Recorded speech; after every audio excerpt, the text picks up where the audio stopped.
Thomas and the New Engine. The trains on the island of Sodor keep very busy. There are always lots of jobs to do.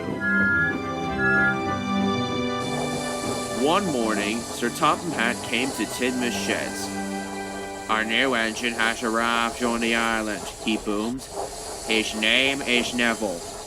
You must all make him feel welcome. A happy engine is a useful engine." Later, Thomas was stopped at a signal. The signalman called out to Thomas. "The bridge ahead is unsafe. Thomas, you are to collect a piece of ironwork so the bridge can be repaired." "Yes, sir," chuffed Thomas. At Brendam Docks, Ari and Bert were with Neville, the new engine. Neville was a steam engine, but he had a square body like a diesel. Neville was backing down towards some freight cars. "Nearly there," said Ari cheekily. "Nearly there," said Bert naughtily. But they made Neville back down too much. "Watch where you're going, clumsy wheels," Ari and Bert laughed. "That wasn't funny," snapped Neville. "It's not your fault that you're a shitty steamy," oiled Bert, and they laughed even louder. Thomas arrived at the docks. He could see Ari and Bert laughing with Neville. He thought they were laughing with him. That must be the new engine, he thought. He must be friends with Ari and Bert. Thomas arrived at Knapford Station.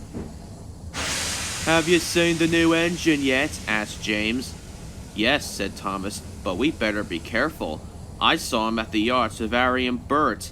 They were laughing together." James was shocked. "A steamy, friendly with the grim messages of doom." As Thomas left, Henry pulled in.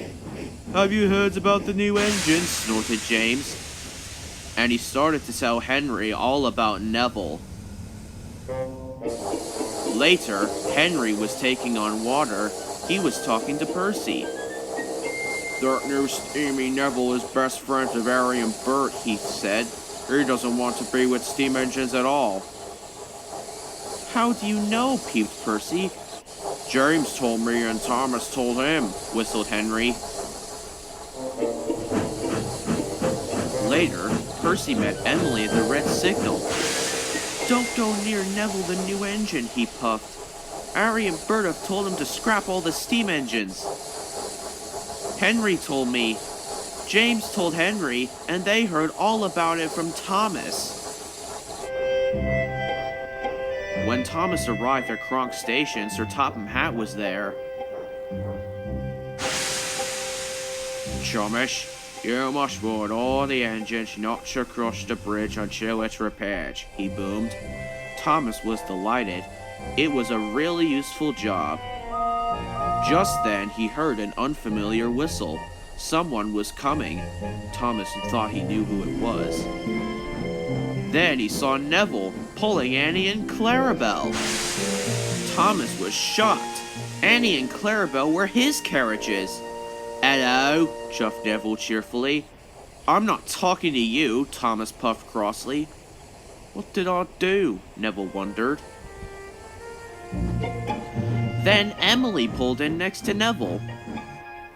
"Hello," chuffed Neville cheerfully, but Emily just let out a whoosh of steam. "It's no use trying to make friends with me. I know you're going to scrap all the steam engines, just like Ari and Bert told you to." Thomas was surprised, but then the guard blew his whistle, and Neville puffed sadly away.